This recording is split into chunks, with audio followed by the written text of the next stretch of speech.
დონალდ ტრამპი ამერიკის უსაფრთხოების პოლიტიკას ცვლის. ტარიფების ომმა გლობალური სავაჭრო სისტემა შეარყია. ლიბერალებს ავიწყდებათ, რომ რადიკალი ისლამისტებისთვის და ევროპელებისთვის თავისუფლების ცნება სხვადასხვა რამაა. ადამიანები, რომლებმაც კოსმოსი დაიპყრეს. ჩვენს ისტორიული მოვლენების რუბრიკაში მოგიყვებით სულ რამდენიმე წამში. მე ნუგზარ რუხაძე ვარ.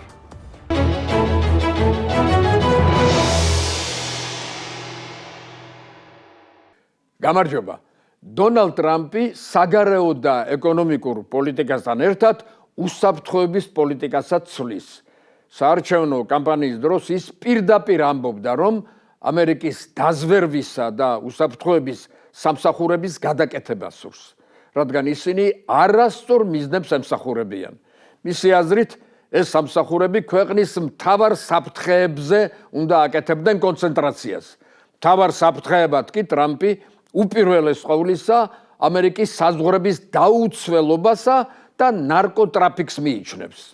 მან პრეზიდენტობის პირველივე დღიდან მექსიკისა და ლათინური ამერიკის სხვა ქვეყნების ნარკოკარტელებს, ანუ კბილებამდე შეიარაღებულ, ორგანიზებულ კრიმინალურ დაჯგუფებებს უკომპრომისო ომი გამოუცხადა. ეს დაჯგუფებები მსოფლიო არენაზე მე-20 საუკუნის მეორე ნახევარში გამოჩნდნენ. იქიდან მოყოლებული დღემდე სამხრეთ ამერიკული ნარკო ვაჭრობის ეპიცენტრი რამდენჯერმე შეიცვალა.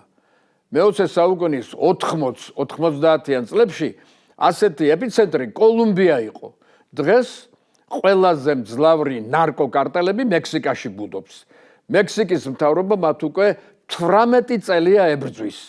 ნარკოკარტელები მექსიკის ზოგიერთ რეგიონს ისე აკონტროლებს, რომ იქაურ სამართალდამცველებს ხელის განძრების ეშინიათ.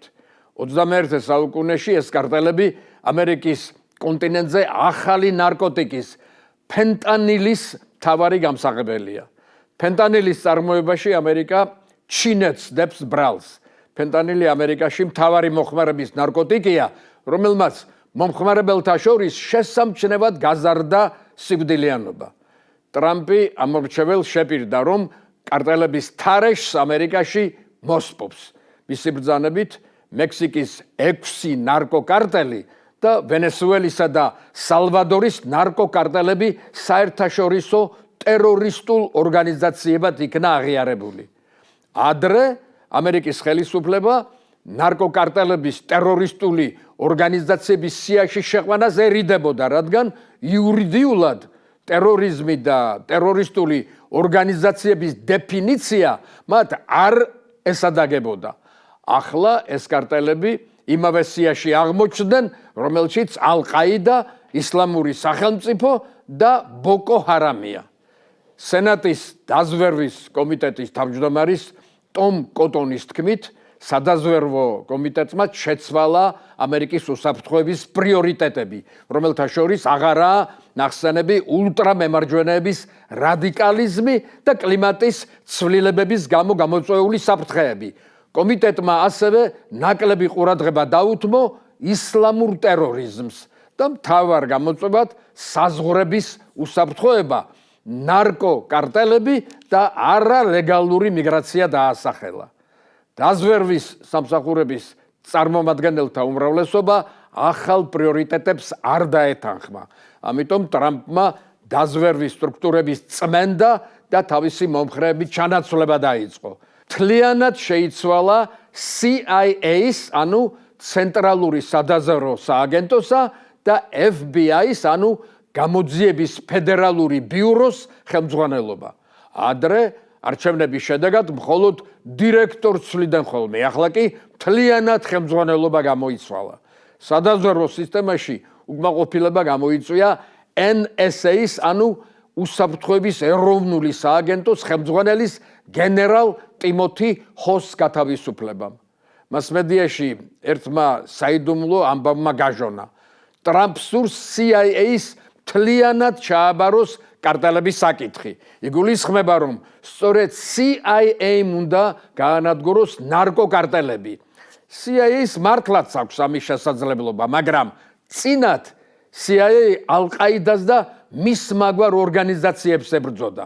კარტელებთან ბრძოლა კი განსხვავებული და რამდენადმე სახიფათო საქმეა. პირველ რიგში იმიტომ, რომ კარტელების ბევრი წევრი ამერიკის მოქალაქეა, რომლებიც ქვეყნის შიგნით მოქმედებენ. CIA-ის მოქმედების არეალი კი ქვეყნის გარეთაა. მეორე მხრივ, კარტელები მექსიკის ტერიტორიაზეა განლაგებული და მათთან ბრძოლამ მექსიკის მთავრობის ნებართვის გარეშე შეიძლება სკანდალი გამოიწვიოს. დაზვერვის სპეციალისტების აზრით, CIA ვერ გაუმკლავდება ამ გამოწვევას, რადგან ის სულ სხვა საფრთხეების აღსაკვეთადაა შექმნილი.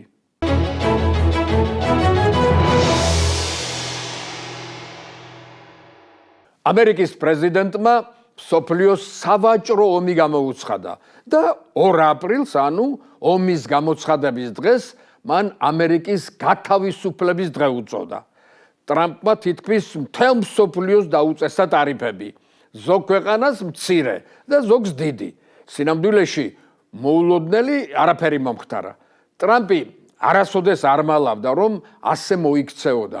ამბობს, მთელი მსოფლიო ამერიკის ხარჯზე გამდიდრდა და ახლა დრო დადგა ამერიკამ მისი კუთვნილი სიმდიდრე დაიბრუნოსო, მაგრამ მსოფლიო ტარიფების მასშტაბურობამ გააკვირვა. ტარიფებმა გლობალური სავაჭრო სისტემა შეარყია.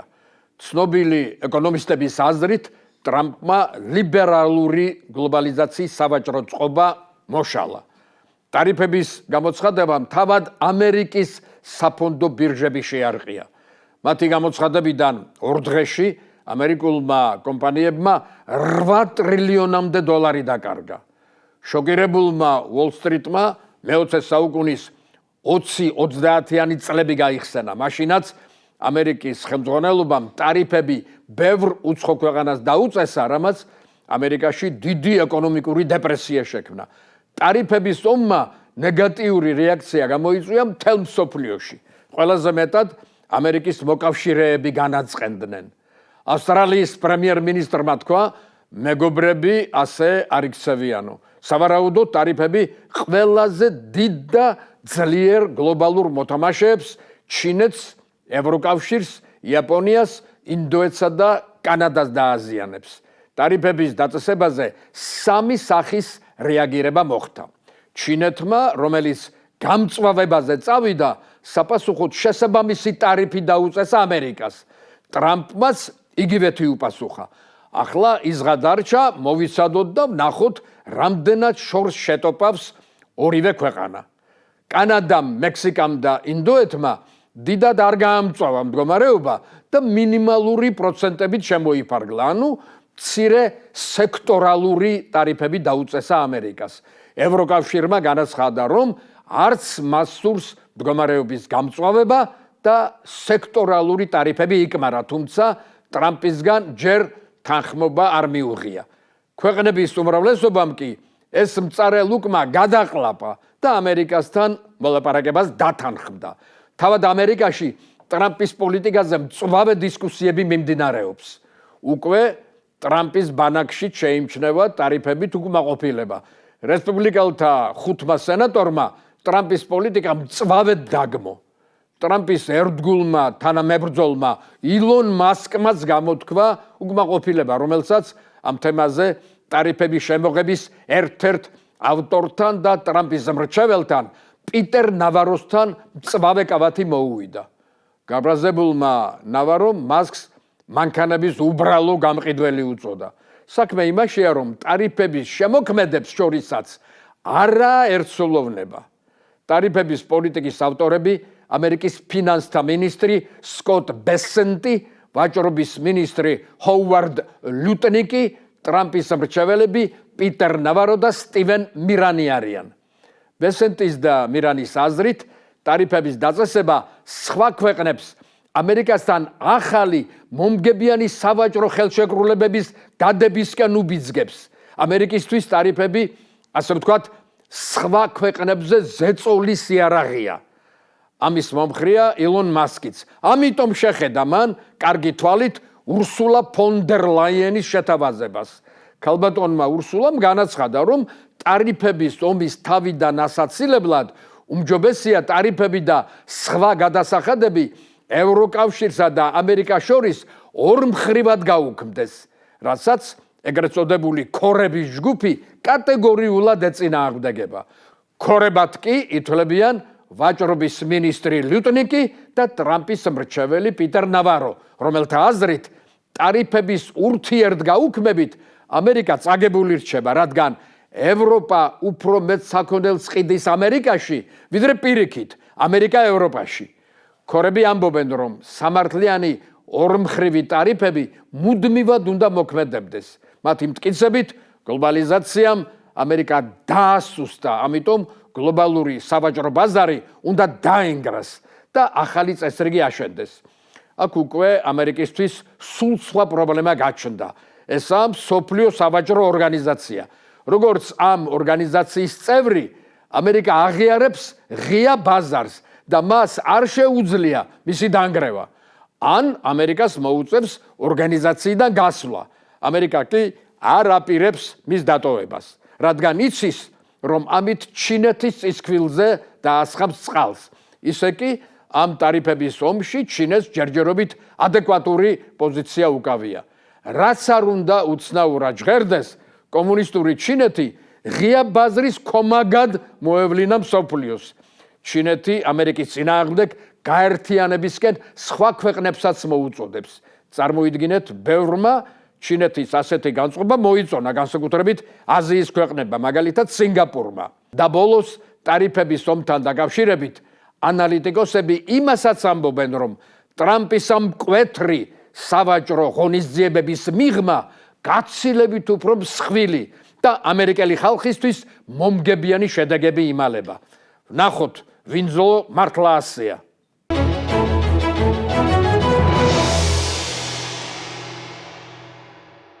საფრანგეთში ისე გათამამდნენ რადიკალი ისლამისტები, რომ უკვე ქვეყანაში ადათ წესების შეცვლას ითხოვენ.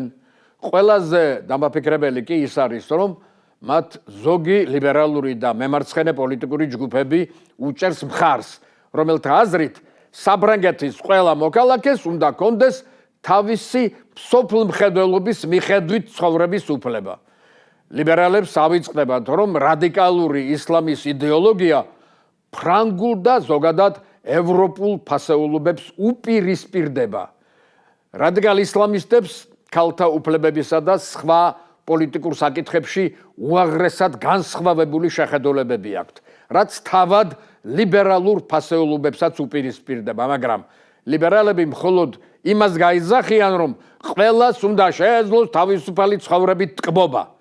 ისინი არ დაგიდებენ, რომ მუსლიმისთვის და ევროპელისთვის თავისუფლება სხვადასხვა რამაა. რადიკალური ისლამი ყველაფერს ებრძვის, რაც მისეული ცხოვრების წესს ეწინააღმდეგება. რადიკალი მუსლიმი კაცები ფრანგ მუსლიმ გოგოებს აბულინგებენ, თუ ისინი თანამედროვე ჩაცმულობით გამოჩნდებიან. ერჩიან ყველას, ვინც მათ აზრს არ იზიარებს. ზუსტად ამგვარ შემთხვევას ჰქონდა ადგილი ლიონის უნივერსიტეტში. ცნობილი ფრანგი პროფესორის ბალანშის ლექციაზე პლაკატებით ხელში პალესტინისთვის თავისუფლების მოთხოვნით 20-ოდე ნიღბიანი რადიკალი შევიდა. ჯგუფმა პროფესორს შეურაცხყოფა მიაყენა. რასისტი და სიონისტი უწოდა. ხმამაღალი შეძახილების გამო პროფესორს ლექციის შეწყვეტა და სალექციო დარბაზის დატოვება მოუწია. 2 დღით ადრე ასეთივე ჯგუფმა ბოიკოტი მოუწყო უნივერსიტეტს, რადგან უნივერსიტეტის ხელმძღვანელობა არ დათანხმდა ნავრუზის დღესასწაულის აღნიშვნას. რადიკალებმა სალექციო დარბაზებში შესასვლელები ჩახერგეს. უნივერსიტეტის ადმინისტრაციას პოლიციის გამოძახება მოუხდა. პროფესორი ბალანში წინათაც არაერთხელ გამხდარა რადიკალური ისლამის მიმდევრების მხრიდან ბულინგის მსხვერპლი. ის საფრანგეთში ცნობილი ექსპერტია ახლო აღმოსავლეთის საკითხებში. არიან რადიკალი ისლამისტები, ვინც მის აზრებს ვერ ეგუებიან. მაგალითად, როცა 10 წლის წინ პარიზის კლუბ ბატაკლანში ტერაქტი მოხდა, მან ეს მკაცრად დაქმო და საფრანგეთში ცხოვრები რადიკალი ისლამისტები მწვავედ გააკრიტიკა, რამაც პროფესორის მიმართ სასტიკი ბულინგი გამოიწვია. რადიკალმა ისლამისტებმა საგანგებო საიტიც კი შექმნეს. სადაც მისი აღვირახსნილი ლანძღვაგინება მიდიოდა. როგორც პროფესორი ბალანში ამბობს, ის უკვე მიშვეულია ასეთ შეურაცხყოფას, მაგრამ ამავე დროს ჯგუფის წევრების მკაცრად დასჯას ითხოვს. მისივე თქმით, უნივერსიტეტის ხელმძღვანელობას ისე ეშინია რადიკალების, რომ პროფესორს ურჩიეს გაჩუმდიო, ის კი გაჩუმებას არ აპირებს. სასამართლოში შეიტანა საჩივარი. მებრძოლ პროფესორს მხარი საფრანგეთის ბევრმა ცნობილმა მეცნიერმა დაუჭირა. მას ასევე დახმარება საფრანგეთის მთავრობამ, კონკრეტულად განათლების მინისტრმა აღუთქვა. პროფესორს კი დროებითი დაცვა დაენიშნა. მე-20 საუკუნის მეორე ნახევარში კაცობრიობის ერთ-ერთი ყველაზე დიდი ოცნება ახდა. ადამიანი კოსმოსში გაფრინდა. ამ თავბრუ დამხვევ წარმატებას წინ არაერთი უმნიშვნელოვანესი სამეცნიერო-ტექნიკური მიღწევა უძღოდა. მაგალითად, მე-16 საუკუნეში იტალიელმა მეცნიერმა გალილეო გალილეიმ ტელესკოპი გამოიგონა, რითაც პლანეტებსა და ვარსკვლავებზე დაკვირვება გახდა შესაძლებელი. მოგვიანებით ტელესკოპი ისააკ ნიუტონმა გააუმჯობესა.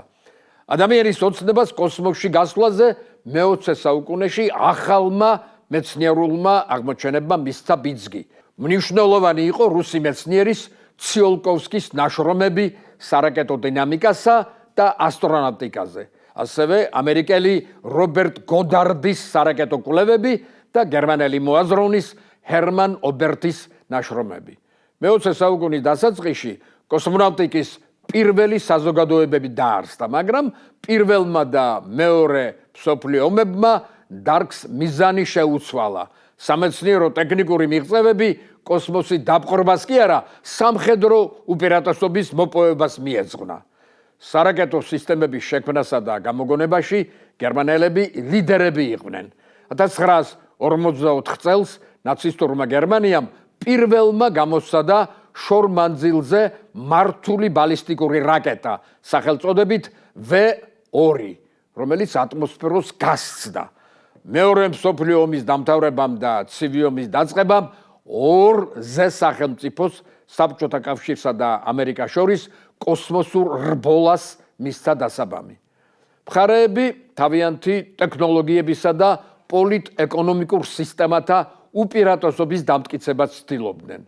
კოსმოსური ერა საბჭოთა კავშირმა გახსნა, როცა 1957 წელს კოსმოსში დედამიწის პირველი ხელოვნური თანამგზავრი სპუტნიკ 1 გაუშვა. რბოლას არც ამერიკელები ჩამორჩნენ. საბჭოთა თანამგზავრის გაშვებიდან 4 თვის შემდეგ კოსმოსში მათაც გაუშვეს პირველი თანამგზავრი სახელწოდებით ექსპლორერ 1. კოსმოსის ათვისების შემდეგი ეტაპი მალევე დაიწყო, როცა საბჭოთა კავშირმა და ამერიკამ კოსმოსში ცხოველები გაგზავნა. აქაც პირველი საბჭოეთი აღმოჩნდა. 1960 წელს საბჭოთა კავშირმა სპუტნიკ 5-ით ორი ძაღლი, ბელკა და სტრელკა და მათთან ერთად რამდენიმე ჯიშის მცენარე კოსმოსში გაუშვა. და რაც მთავარია, ისინი დედამიწაზე ცოცხლები დააბრუნა. ამერიკელებმა ოდნავ მოგვიანებით კოსმოსში შიმპანზე გაუშვეს.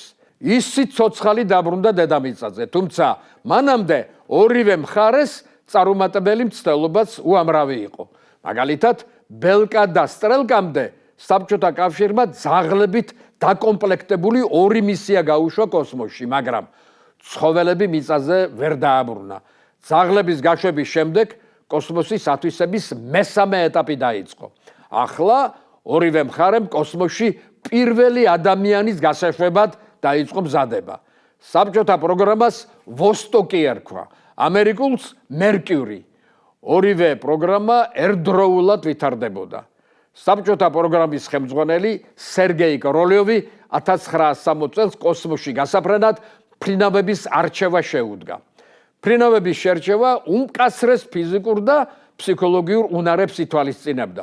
დიდი მნიშვნელობა ჰქონდა ფრინავის წონასა და სიმაღლეს, რადგან რაკეტა ვოსტოკს ძალიან პატარა კაბინა ჰქონდა. კოროლიოვმა პირველ ეტაპზე 20 კაცი აარჩია და ბოლოს 2 კანდიდატზე შეჩერდა. ესენი იყვნენ იური გაგარინი და გერმან ტიტოვი, რომელთაგან კოროლიოვი სხვადასხვა უნართა გამო გაგარინს აძლევდა უპირატესობას. მისი სიმაღლე მხოლოდ 1 მეტრი და 57 სანტიმეტრი იყო. ამერიკელებიც აქტიურად ამზადებდნენ თავიანთ პროგრამას, რომლის მთავარი კონსტრუქტორი მაქსიმ ფაჟე იყო. მათ კოსმოსში გასაშვებად 7 მფრინავი აირჩიეს. პირველობისთვის მხარეები მოწინააღმდეგის დაბნევას ცდილობდა.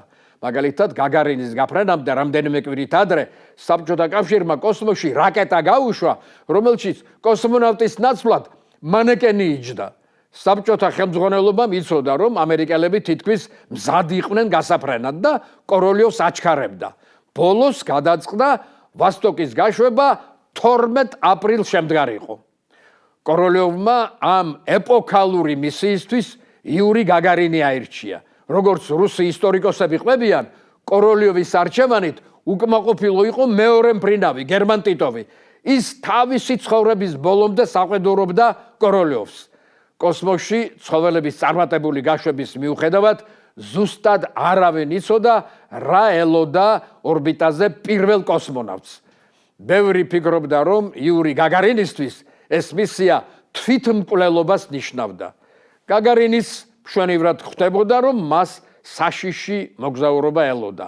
სტარტამდე 2 დღით ადრე მან ცოლისა და 2 ქალიშვილის სახელზე გამოსამშვიდობებელი წერილი დაწერა, რომელიც კატასტროფის შემთხვევაში ოჯახისთვის უნდა გადაეცათ. 12 აპრილს, როცა გაფრენისთვის ყველაფერი მზად იყო, რაკეტაში 1 ნაწილის გაუმართავობა დადგინდა. 5 ბოლომდე არ იხურებოდა, რაც სერიოზულ საფრთხეს უქმნიდა კოსმონავტს. სტარტამდე მხოლოდ რამდენიმე წუთი ღარჩებოდა და ფრენის გაუქმება ძალზე არასასურველი იყო. კოროლიოვს ჰქონდა ინფორმაცია, რომ ამერიკელები 1 კვირაში აპირებდნენ პირველი ასტრონავტის კოსმოსში გაშვებას. ამიტომ მან კოსმოსური ხომალდის ხუფის ოპერატიულად შეკეთება და რაკეტის გაშვება გადაწყვიტა. გაფრენამდე რამდენიმე წუთით ადრე გამშვებ ჯგუფს იდეა მოუვიდა. გაგარინის შაფხუთზე ასოები SSSR დაეწერათ. მაშინ სულ ახალი მომხდარი იყო ამერიკის ჯაშუში თვითმფრინავის U-2-ის ინციდენტი. ამიტომ წარწერა ჩაფხუთზე პილოტის იდენტიფიცირებას გააადვილებდა. 12 აპრილს მოსკოვის დროით 9 საათსა და 07 წუთზე საბჭოთა კოსმოსურმა ხომალდმა ვოსტოკ პირველმა ბაიკონურის კოსმოდრომიდან სტარტი აიღო. იური გაგარინმა კოსმოსში 1 საათი და 48 წუთი გაატარა. რაკეტას გაგარინი თვითონ არ მართავდა, რადგან არავინ არ იცოდა კოსმოსი ადამიანზე ფიზიკურად და ფსიქოლოგიურად როგორ იმოქმედებდა. ამიტომ გადაწყდა ფრენა ბაიკონურიდან სრულიად ავტომატურ რეჟიმში წარმართულიყო. დედამიწაზე დაშვების დროს გაგარინს ფრაზა წარმოუთქვამს, რომელსაც კარგახანს მალავდნენ. ვიწვი, მშვიდობით ამხანაგებოო. სინამდვილეში მის სიცოცხლეს არაფერი საფრთხე არ ემუქრებოდა. გაგარინმა ილუმინატორიდან ცეცხლის ალი დაინახა და ეგონა ხომალდი იწვოდა და მალე აფეთქდებოდა. სინამდვილეში კოსმოსური ხომალდის ატმოსფეროში შემოსვლისას ეს ბუნებრივი პროცესია. რადგან მაშინდელი ხომალდი უსაფრთხო დაშვების სისტემით არ იყო აღჭურვილი, გაგარინი კატაპულტირების მეთოდით პარაშუტით დაეშვა დედამიწაზე. ასე გახდა იური გაგარინი პირველი ადამიანი, რომელიც კოსმოსში გაფრინდა და დედამიწას შემოუარა. გაგარინი თვალის დახამხამებაში იქცა მსოფლიო მასშტაბის გმირად. მას სახელმწიფო და მეთაურები სტუმრად იწვევდნენ. ამერიკის მასმედია წერდა, გაგარინის საბჭოთა კავშირის სარეკლამო სახე გახდაო. მისი თბილი ღიმილი ყველას ხიბლავდა. გაგარინის გაფრენიდან თითქმის 1 თვეში ამერიკელებმა თავიანთი პირველი ასტრონავტი გაუშვეს კოსმოსში. ეს იყო ალან შეპარდი, მსოფლიოში მეორე ადამიანი და პირველი ამერიკელი, რომელიც კოსმოსში გაფრინდა. 2 ზესახელმწიფო შორის კოსმოსური რბოლა ამის შემდეგაც გაგრძელდა, რაც ორივე მხარეს არაერთი რეკორდით აღინიშნა. 1963 წელს საბჭოთა კავშირმა კოსმოსში პირველი ქალი კოსმონავტი ვალენტინა ტერეშკოვა გაუშვა. 1965 წელს რუსი კოსმონავტი ლეონოვი პირველად მსოფლიოში ხომალდიდან ღია კოსმოსში გავიდა. რაც შეეხება იური გაგარინს, კოსმოსიდან ცოცხალი დაბრუნებული 1968 წლის 27 მარტს ჩვეულებრივ საცდელ ფრენას შეეწირა მხოლოდ და მხოლოდ დედამიწიდან მიღებული მცდარი ბრძანების გამო. 1969 წელს ამერიკელმა ასტრონავტებმა ნილ ამსტრონგმა და ბაზ ოლდრინმა თვარეზე დადგეს ფეხი, როგორც პირველმა ადამიანებმა. ამჯერად სულ ეს იყო, დიდი მადლობა ყურადღებისთვის.